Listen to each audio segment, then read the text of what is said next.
Et puis il y a des gens qui sont pas fréquentables, aussi simplement que ça, voilà.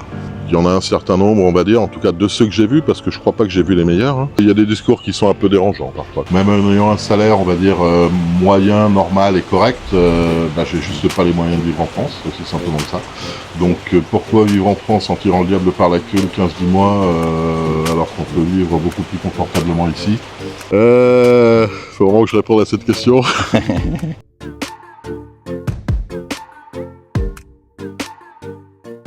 Alors salut Jean-Michel, comment tu vas? Écoute, ça va et toi? Impeccable, je te remercie. Merci à toi de participer à cette vidéo. Si vous souhaitez participer à une prochaine vidéo comme Jean-Michel, n'hésitez pas à me contacter soit par email ou Instagram. Pareil pour les entretiens personnalisés, email ou Instagram. Je vous mets le lien en description de la vidéo. Alors dis-moi Jean-Michel, tu es en Thaïlande depuis combien de temps? Je suis arrivé il y a 2 mois et demi. Et donc tu es venu pour t'expatrier en Thaïlande, c'est ça? Ouais. Alors regret ou pas regret? Pour le moment, pas de regret, puis il n'y aura pas de regret. Ouais. Après, il faut réussir à se poser, à trouver le bon endroit, et puis à se mettre dans un rythme de vie. Ok, d'accord. Donc quand tu parles de trouver le bon endroit, c'est quoi? Tu veux dire par rapport à la ville ou par rapport au logement? Les deux. Les deux. Ouais. Par rapport à la ville, par rapport à l'environnement, par rapport au logement. Okay. Comment tu te sens sur place, voilà, tout simplement. Okay. Si tu veux, moi, je suis arrivé à Phuket. Au bout de 2 jours, je savais que je voulais pas rester. Okay. Voilà, pour être tout à fait clair. D'accord. Alors que tu viens ici, déjà à Hua Hin, t'es plus calme, t'es plus tranquille, t'es plus paisible et c'est plus une ville pour vivre à terme, on va dire, pour moi. Pour l'expatriation, voilà. Ouais, c'est ce que je dis souvent. Et qu'est-ce qui t'a déçu alors à Phuket? En fait, j'y suis allé en basse saison. Je suis arrivé à Phuket il y a 2 mois et demi. J'ai trouvé qu'il y avait déjà beaucoup trop de monde. Ouais. Donc je veux surtout pas voir ça en haute saison.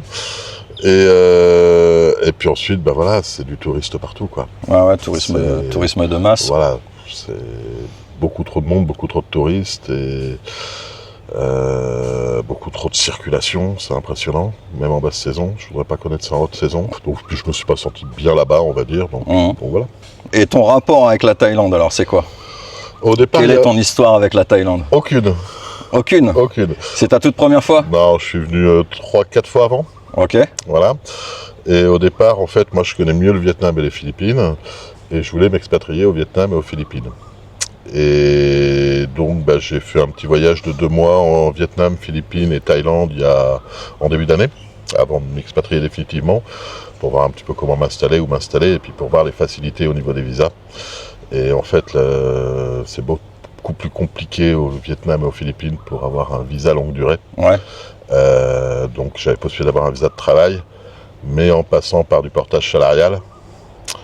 Donc c'est des visas d'1 an qui coûtent très cher, sur lesquels tu as toujours l'épée de Damoclès au-dessus de la tête, quoi, à savoir est-ce qu'on va te le renouveler, est-ce qu'on va pas te le renouveler. Ouais. Alors qu'ici en Thaïlande, j'ai eu la possibilité d'avoir un visa de 5 ans. Donc je me suis dit, écoute, va pour la Thaïlande. Mais au départ, la Thaïlande, c'est pas mon premier choix. Alors parlant de visa, alors du coup, tu as opté pour le DTV, c'est ça? Ouais. Parce que tu as une activité en France, du coup, en ligne. Exact. Et il n'y a pas d'âge pour ça, tu vois. Alors, quels sont on va dire, les bienfaits de ce visa et les mauvais côtés? Alors, les bienfaits, c'est que c'est un visa de 5 ans. Seule obligation, c'est de quitter le territoire une fois tous les 6 mois. Ouais, tous les 180 jours. Voilà, donc tu sors, tu rentres. A priori, ça peut juste être un week-end que tu vas passer au Laos, au Vietnam ou ailleurs.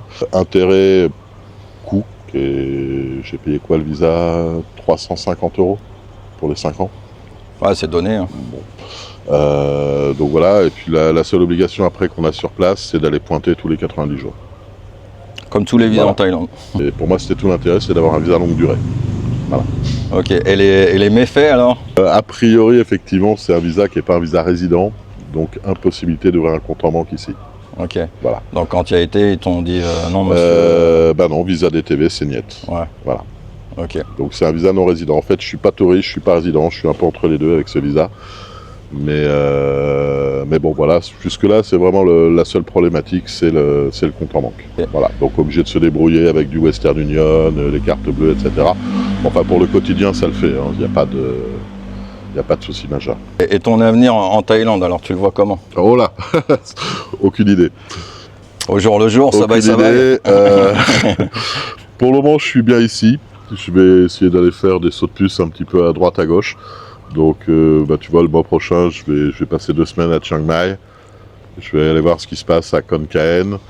Voilà, je vais voir quel est mon ressenti là-bas. Mais en tout cas, aujourd'hui, j'ai comme pied-à-terre, entre guillemets, et base principale, Hua Hin. Voilà. Moi, j'ai une activité ici, donc je veux dire, je travaille aussi toute la journée. Donc bon, il me faut aussi un endroit pour me poser, un bureau, un contexte de travail aussi, quoi. Et d'ailleurs, alors c'est quoi alors ton activité professionnelle? Alors moi, j'ai une société de e-commerce en France, sur laquelle je suis à la fois dirigeant et salarié. Et donc je rentre dans le cadre, effectivement, travailleur numérique, donc pour ce fameux visa DTV. Donc je gère à distance, en fait, toute l'activité, aussi bien au niveau logistique que administratif, quotidien, gestion des sites, webmaster, enfin bon, un petit peu tout, puisqu'on est une toute petite structure, donc on fait un petit peu tout. Et c'est quoi que vous vendez en Des e-commerce? accessoires de mode, des foulards, des écharpes, des bonnets, donc rien qu'on peut importer ici, des chaussettes, tout ce qui est accessoires textiles. Ton rapport avec les expatriés que tu as rencontrés en Thaïlande, qu'est-ce que tu en penses des... Faut vraiment que je réponde à cette question. En fait, j'ai 2 approches par rapport à ça. C'est qu'il y a des gens adorables, vraiment adorables.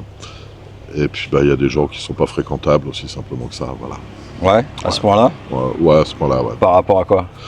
Par rapport à l'attitude et puis par rapport au fait que qu'est-ce qui il y a vraiment aucune volonté d'intégration, voilà, tout simplement. Il y en a un certain nombre, on va dire, en tout cas de ceux que j'ai vus, parce que je crois pas que j'ai vu les meilleurs, qui gardent un esprit que je vais qualifier de colonialiste, et qui vont se permettre ici des choses que jamais ils se permettraient en France. Voilà. Donc je pense qu'il y a un irrespect du pays qui accueille, qui est flagrant. Voilà. Il y a beaucoup d'expats que j'ai pas vus, parce qu'il y a aussi beaucoup d'expats qui ont leur vie ici, donc qui ont leur chez eux, qui sortent pas tous les soirs, qu'on va pas croiser dans les restaurants, qu'on va pas croiser au golf ou ailleurs, parce qu'ils ont leur vie ici, tout simplement. Donc je pense qu'il y a une minorité peut-être, j'ai peut-être pas vu la bonne minorité pour le moment. Maintenant j'ai rencontré des gens adorables, attention, je crois qu'il y a de tout comme partout. Ouais, c'est ça, ouais. Faut tout pour faire un monde, comme on dit. Faut tout pour faire un monde, mais bon, il y a des discours qui sont un peu dérangeants parfois. Quel genre de discours allez, on va dire des gens qui râlent en permanence, et surtout, l'immigration c'est des cons, ils arrêtent pas de nous faire chier, alors qu'on vient ici, on dépense notre argent chez eux. Je te passe les discours sur on a quitté la France parce que c'est plus la France, voilà, sachant qu'ils sont là depuis 10 ans et qu'ils parlent pas un mot de taille. Voilà, c'est des discours que j'ai du mal à entendre, voilà, tout simplement. Maintenant après, je fais pas ma vie avec. Et toi, qu'est-ce que tu vois pour t'intégrer justement? Comment tu penses t'intégrer en Thaïlande? Je pense que c'est compliqué pour tous les expats de s'intégrer parce qu'il y a une culture qui est tellement différente qu'il y a forcément un choc culturel, je pense même après plusieurs années. Je pense que le minimum c'est déjà de parler un petit peu la langue et puis de s'intéresser à tout ce qui va être coutume, religion qui est omniprésent. Et puis essayer de comprendre un petit peu la manière de fonctionner, même si on n'a pas la même. Justement, est-ce que tu t'es mis un petit peu à la langue? Ouais, j'essaye en tout cas. J'essaye, donc je m'y astreins 1 à 2 heures par jour, essayer de parler thaï, mais si tu me demandes de parler thaï, on va plus être copains.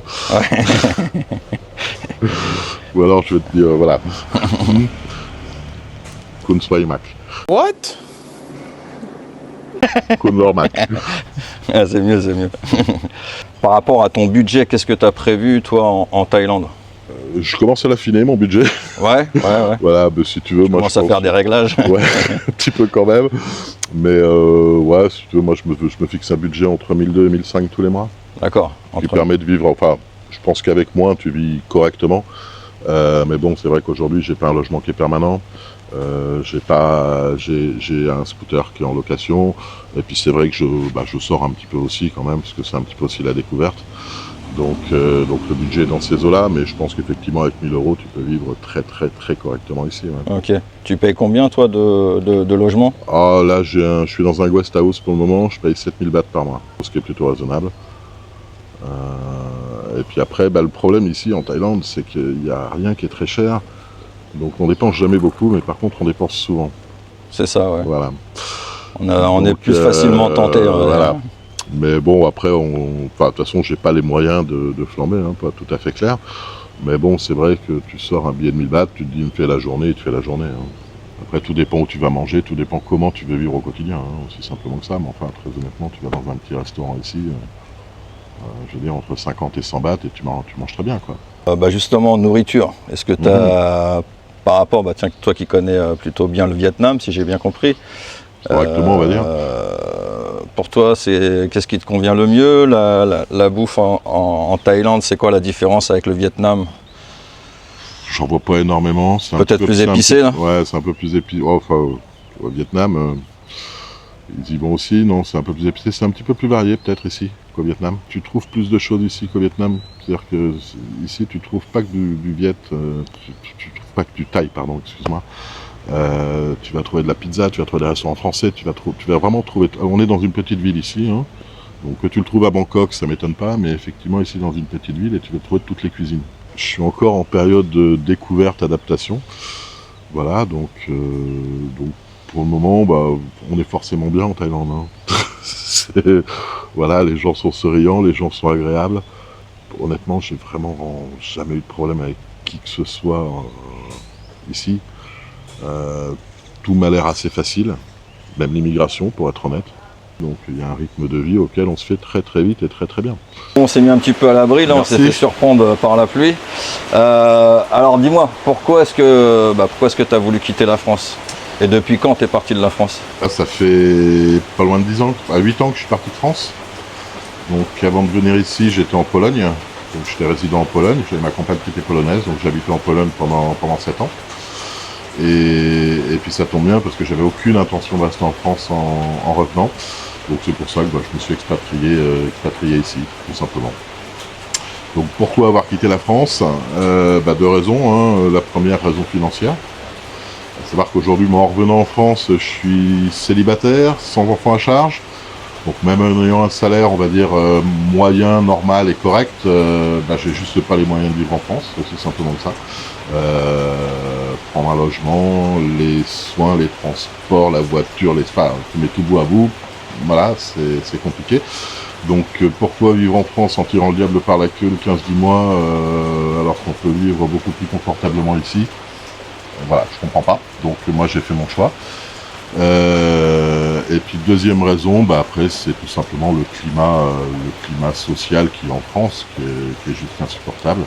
Climat social, climat politique, climat sécuritaire, climat général, voilà, tout simplement. Moi aujourd'hui, je me sens plus en sécurité dans mon propre pays. Et puis je dirais qu'il n'y a plus il n'y a plus rien, quoi. C'est un pays qui est devenu vide pour moi. Voilà. Alors qu'effectivement, tu viens ici, donc je l'ai pas encore vu, enfin, je l'ai vu ici, mais je l'ai pas encore vécu.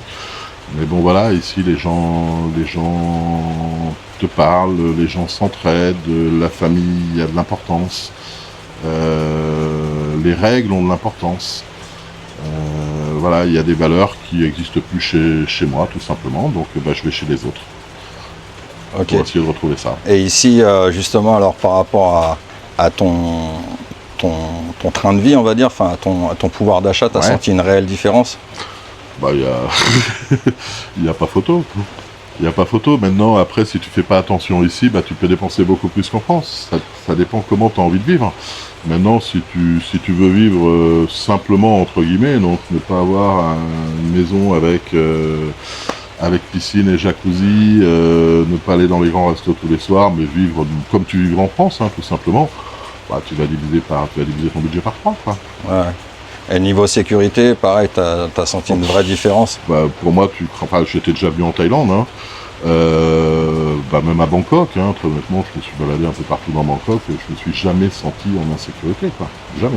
Ouais, t'as jamais senti aucune animosité de quelque ordre que ce soit. Voilà, au contraire, même, je serais tenté de dire. Même les gens qui viennent te voir pour te demander, je peux vous aider, vous avez besoin de quelque chose, va trouver ça en France. Compliqué. Donc oui, non, ici au niveau sécuritaire, pour moi en tout cas, de mon expérience, vraiment aucun problème, quoi. Même aucun sentiment de danger, de soucis ou de quoi que ce soit, quoi. Écoute, merci beaucoup Jean-Michel pour avoir participé à cette vidéo. Et puis je vous dis à très bientôt pour une prochaine vidéo. Allez, ciao, bye bye.